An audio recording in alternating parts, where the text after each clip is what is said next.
जय श्रीराम. आज श्रीरामचरितमानस भाग 118. रामे चित्तलयः सदा भवतु मे, भो राम मामुद्धर.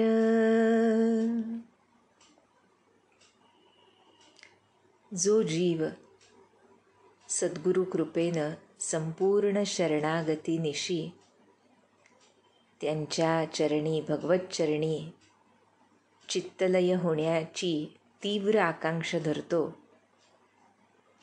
आणि आपल्या सर्व व्यवहाराचा सुद्धा मोहरा भगवंताकडे वळवतो. त्याच्या प्रत्येक लौकिक व्यवहारामध्ये सुद्धा अत्यंत शुद्धता, पावित्र्य, नीती आणि धर्माची वागणूक दिसते. जो सद्गुरूंनी सांगितलेल्या मार्गाचा मनापासून पालन करण्याचा प्रयत्न करतो, त्याचा केवळ आणि केवळ सद्गुरू कृपेनंच चित्तलय संभवतो. आणि ज्या वेळेला असं होतं त्यावेळेला कितीही मोठं संकट जरी आलं तरीसुद्धा त्या प्रेमाला, त्या शुद्ध भावनेला आराध्य मोहित झाल्यामुळे त्याचं रक्षण आणि त्याची ऊर्ध्व गती आणि त्याचं भलं हे भगवंत निश्चित करतात. जसं परशुराम जेव्हा दरबारामध्ये आले तेव्हा त्यांच्या भीतीनं ते दुष्ट राजे जे होते ते सगळे शांत झाले. त्यांचा प्रलाप थांबला. कोणत्याही प्रकारचं विघ्न निर्माण करण्याची मनीषा त्यांची नाहीशी झाली.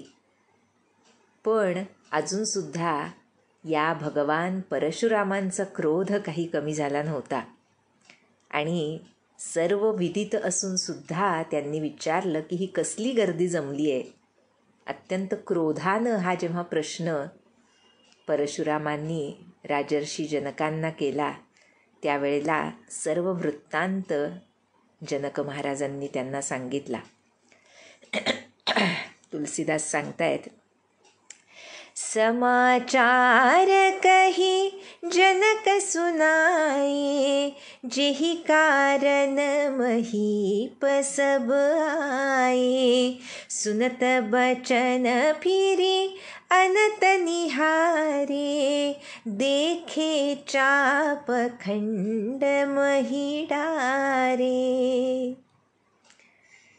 आपल्या जानकीच्या स्वयंवरासाठी हे सर्व राजे लोक इथे आलेत आणि कसं तो शिवधनुष्य भंगाचा प्रसंग किंवा तिथे जे जे काही घडलं होतं ते थोडक्यात तो सर्व वृत्तांत राजर्षी जनकांनी परशुरामांना सांगितला. त्यांचं बोलणं झाल्यावर परशुरामांनी वळून बघितलं तर शिवधनुष्याचे तुकडे त्यांना जमिनीवर पडलेले दिसले. त्यावेळेला अजून त्यांचा क्रोध उफाळून आला. म्हणतायत, अतिरिस बोले वचन कठोरा, कहु जड जनक धनुष कै तोरा. बेगी देखाऊ मूढनत आजू, उलटऊ मही जह लाही तव राजू. म्हणतायत अत्यंत क्रोधानं, अत्यंत कठोर शब्दामध्ये म्हणतायत, अरे मूढ जनक महाराजांना म्हणतायत, बरं जड जनक, कुणी धनुष्य मोडलं ते मला सांग, मला तो तात्काळ दाखव, नाहीतर हे मूढा तुझं जितकं राज्य आहे तितकी पृथ्वी मी उलथून टाकीन.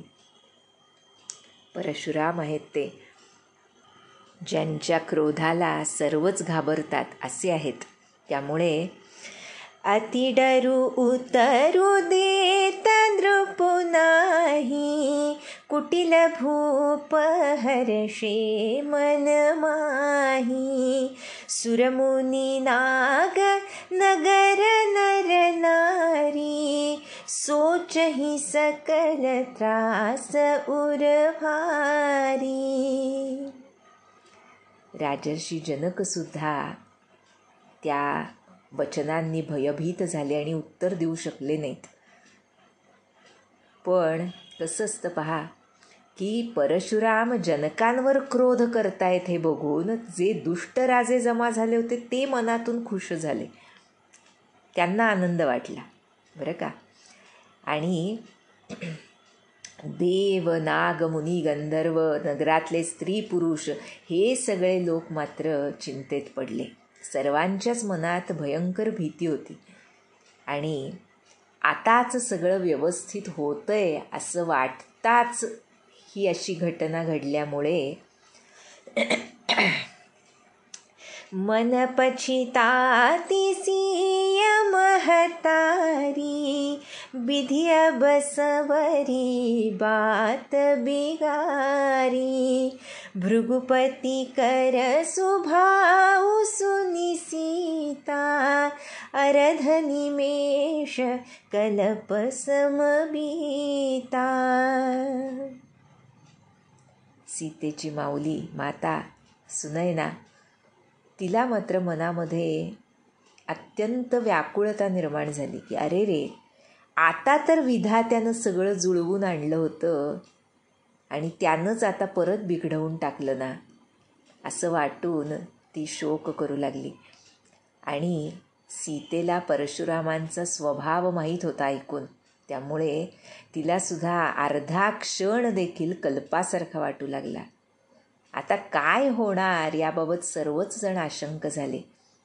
आणि त्यावेळेला प्रभू श्रीराम करुणानिधान ज्यांनी सर्वांना बघितलं आणि सभय बिलोके लोग सब, जानी जानकी भीरु, हृदयन हर्षु विषादु कछु, बोले श्री रघुबीरू. प्रभू रामचंद्रांनी सर्व लोक भयभीत झालेले बघून आणि आपली अर्धांगिनी जानकी ती घाबरलेली बघून म्हटलं, काय म्हटलं. पण तुलसीदास वर्णन करतायत की जे काही म्हणलं ते म्हणताना किंवा ते जे काही घडलं होतं त्यावेळेला त्यांच्या मनात हर्ष नव्हता की खेद नव्हता. हृदयन हर्षु विषादुकछु, अगदी शांत रघुनंदन होते. आणि काय म्हणाले,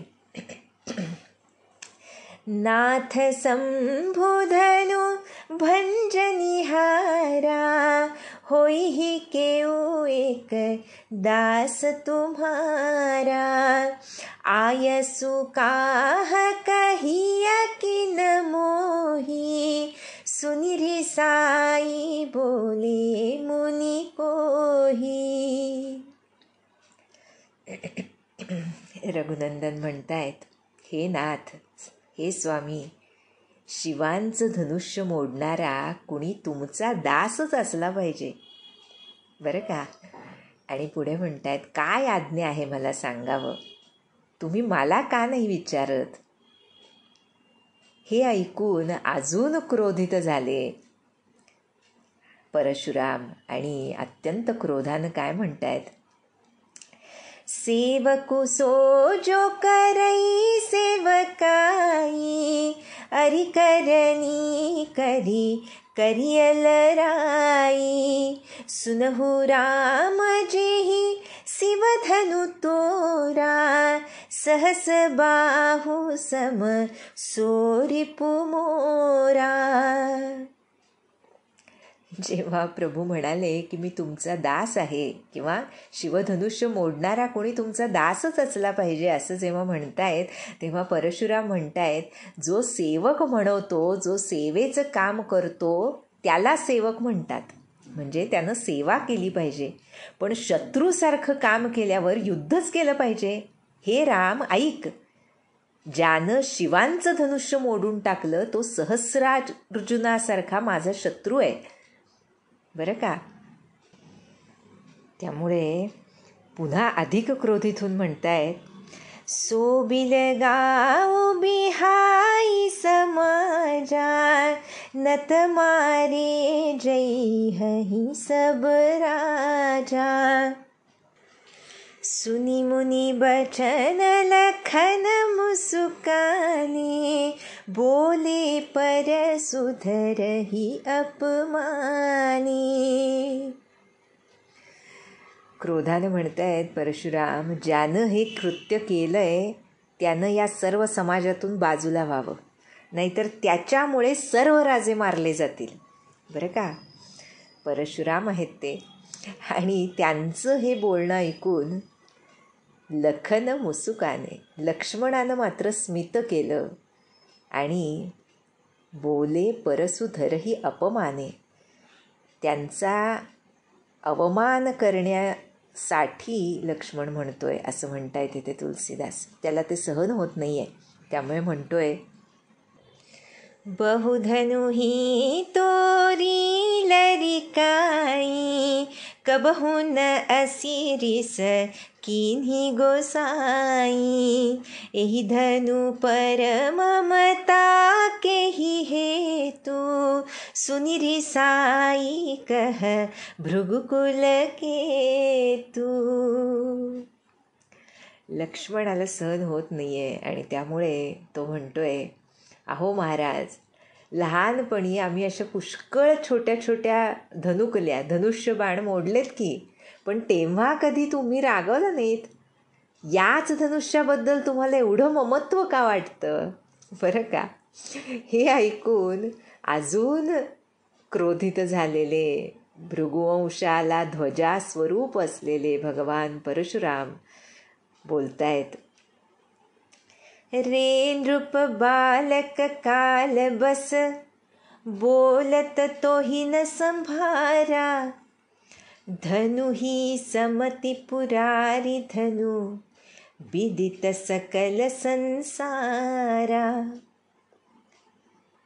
हे नृप बालक, हे राजकुमारा, कालाला वश झालायस तू, त्यामुळे तुला बोलण्याची शुद्ध उरलेली नाही.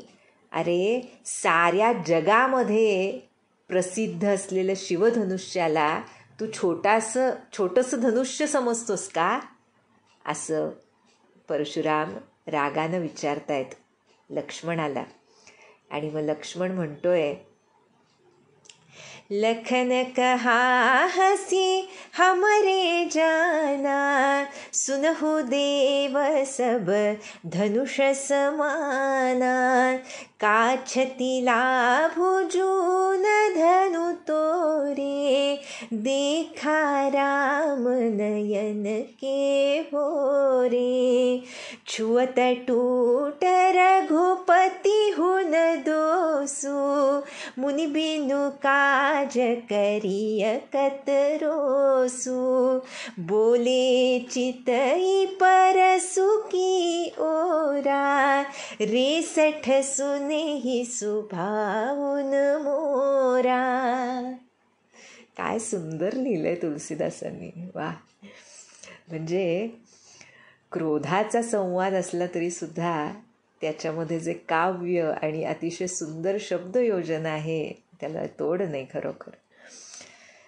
जेव्हा अशा रीतीनं क्रोधित होऊन परशुराम म्हणाले तेव्हा लक्ष्मण हसत म्हणतोय, हे देवा ऐका, आमच्या लेखी सर्व धनुष्य सारखीच. आम्ही क्षत्रिय आहोत, त्यामुळे आम्हाला सर्व धनुष्य सारखीच. जुनं धनुष्य मोडलं त्यात कसली हानी, कसला लाभ. प्रभू रामचंद्रांना ते नवीन असल्यासारखं वाटलं होतं बरं का, पण स्पर्श करताच ते मोडून गेलं. यात रघुनाथांचं काय दोष. हे मुनिश्रेष्ठ, तुम्ही विनाकारण का रागावता. अशा रीतीनं लक्ष्मण त्यांना समजावण्याचाही प्रयत्न करतोय. पण परशुराम आपल्या कुऱ्हाडीकडे बघत म्हणतायत, अरे दुष्टा, तू माझा स्वभाव ऐकलेला नाहीस. पुढे म्हणतायत परशुराम, बालकु बोली बधऊ नाही तोही केवल मुनि जड जानहि मोही, बाल ब्रह्मचारी अति कोही, विश्व विदित क्षत्रिय कुलद्रोही, भुजबल भूमि भूप बिनु कीन्ही, विपुल बार मही देवन दीन्ही, सहस बाहु भुज छेद निहारा, परसु बिलोकु महीप कुमारा, मातु पितहि जनि सोच बस, करसी महिष किशोरा, गर्भन के अर्भक दलन, परसु मोर अति घोरा. लक्ष्मण जे बोलतोय ते परशुरामांना अजिबात मान्य होत नाही. त्यामुळे म्हणतात, पण तुला बालक समजून मी मारत नाहीये, तू माझा स्वभाव ऐकलेला नाहीस. अरे मूर्खा, तू काय मला साधा मुनी समजतोस काय? मी बाल ब्रह्मचारी आहे, अत्यंत क्रोधी म्हणून प्रसिद्ध आहे, क्षत्रिय कुलाचा शत्रू म्हणून मी जगत विख्यात आहे. माझ्या बाहुबलानं मी पृथ्वी भूप बिनु कीन्ही, राजा विरहित केली अनेक वेळा, आणि अनेक वेळा तीच विप्रांना दान म्हणून दिली आहे. हे राजकुमारा, सहस्रबाहूच्या भुजा तोडून टाकणारी अशी ही माझी कुऱ्हाड तरी बघ. तुला कळत नाहीये हे राजकुमार, तू आपल्या माता पित्यांना काळजीत पाडू नकोस. माझा परशु भयानक आहे, गर्भातल्या मुलांनाही नष्ट करणारा असा हा परशु आहे. असं परशुराम अत्यंत क्रोधित होऊन म्हणतायत. आणि त्यावर लक्ष्मण ते सहन न होऊन पुढे बोलतोय. बिहसी लखनू बोले मृदुबानी, अहो मुनी सुमहा भटमानी, पुनि पुनि मोही देखाव कुठारू, चहत उडावन फूकी पहारू, इहाँ कुम्हड़बतिया को नाही, जेतर जनी देखी मरी जाही, देखी कुठारू सरासन बाना, मैं कछु कहा सहित अभिमाना, भृगुसुत समुझी जने उबिलो की, जो कछु कहु सहु रिसरो की, सुरमही सुर हरि जन अरुगाई, हमरे कुल इन परन सुराई, बधे पापु अपकीरति हारे, मारत हूँ पा परिय तुम्हारे, कोटि कुलिस सम बचनु तुम्हारा, व्यर्थ धरहु धनु बाण कुठारा,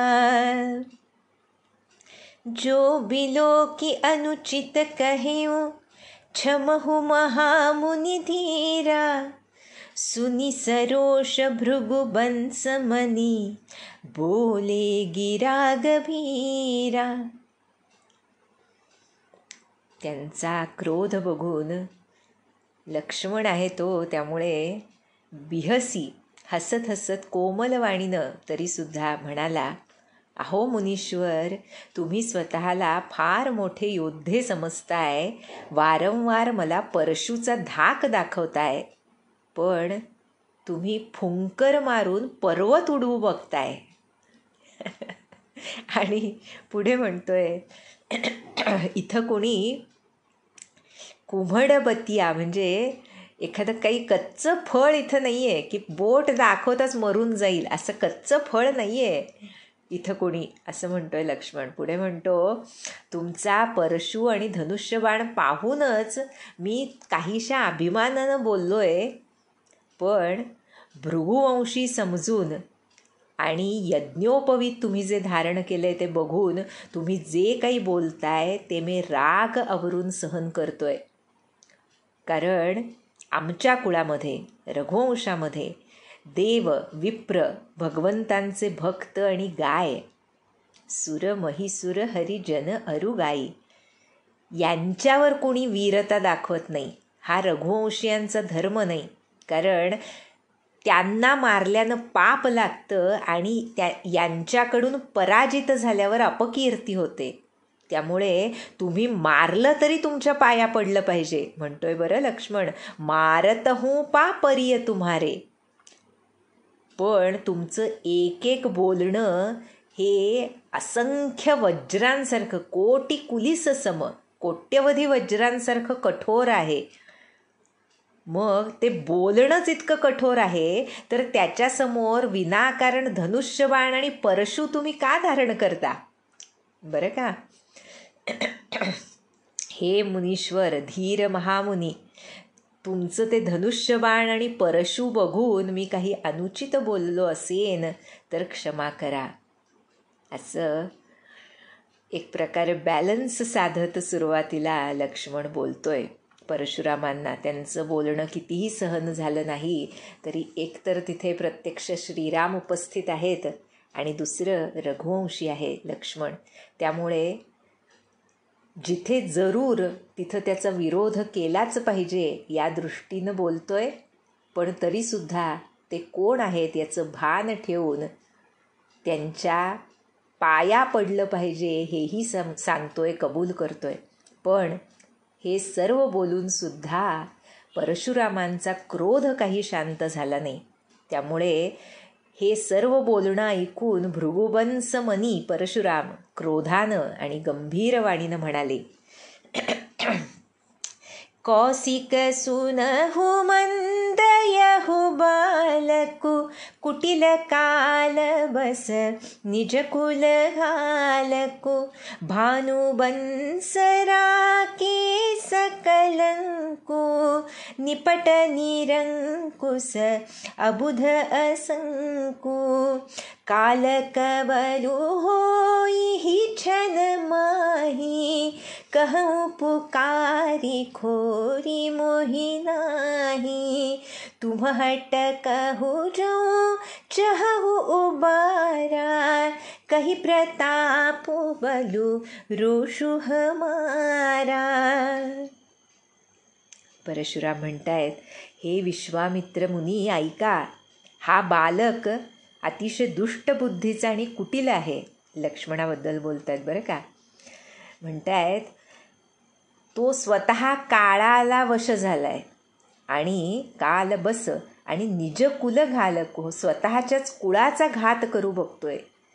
सूर्यवंशरूपी पूर्ण चंद्राला कलंक असल्यासारखा आहे. उर्मट, मूढ आणि उद्धट आहे. आता या क्षणी हा मृत्यूचं घास बनेल हे मी अगदी ओरडून सांगतो. जर याला वाचवायचं असेल तर हे विश्वामित्र, माझा प्रताप, बल आणि क्रोध हे त्याला सांगा आणि त्याला अडवा. बरं का. हे एवढं क्रोधाने बोलल्यानंतर पुन्हा लक्ष्मण म्हणतोय, लखन कहे ओ मुनि सुजसु तुम्हारा तुम्ही अछत को बर नहीं पारा अपने मुँह तुम आपनी करनी बार अनेक भांति बहुबरनी नहीं संतोषुत पुनि कछु कहू जनिरी सरो की दुसह दुख सहू वीर व्रती तुम धीर अछोभा गारी देतन पावहु शोभा सूर समर करनी करही कही न जना वही आपू विद्यमान रन पाई रिपु कायर कथहि प्रतापू. लक्ष्मणाला सहन झालं नाही त्यांचं बोलणं आणि म्हणतोय, हे मुनी, तुमची कीर्ती तुम्ही असताना दुसरा कोण सांगू शकेल? अनेक वेळा स्वतःच्याच तोंडानं तुम्ही आपली कृत्य अनेक वेळा सांगितलीत की, अनेक तऱ्हेनं सांगितलीत. अजूनही तुमचं समाधान झालं नसेल तर अजून सांगा. आपला राग आवरून उद्वेग सहन करू नका. बरं का, लक्ष्मण ज्याला आपण सरकॅझम म्हणतो ना, तसं थोडंसं बोलतोय की वीरतेचं व्रत धारण करणारे आहात आपण, धैर्यवान आहात, अक्षोभ आहात. शिव्या देणं, वाईट बोलणं, गारी देत तुम्हाला शोभत नाही, अपशब्द तुम्हाला शोभत नाहीत. शूरवीर युद्धात पराक्रम करतात, केवळ शब्दांनी सांगून दुसऱ्याला पटवून देत नाहीत. शत्रू युद्धात आला की भित्रे लोकच फुशारकी मारू लागतात. अशा तऱ्हेनं अजून त्यांच्या हृदयावर आघात होईल असे शब्द लक्ष्मण बोलतोय. आणि हे सर्व बोलणं ऐकून परशुरामांचा क्रोध अजून जास्त चढतोय आणि त्यामुळे ते अजून काय बोलतात, पुन्हा लक्ष्मण काय बोलतो, त्यांना कोण आणि कसं शांत करतं आणि मग शेवटी त्यांना उपरती कशी होते, सर्व कसं समजून येतं, ह्याचं वर्णन तुलसीदास पुढच्या भागात करतील. जानकी जीवनस्मरण. जय जय राम.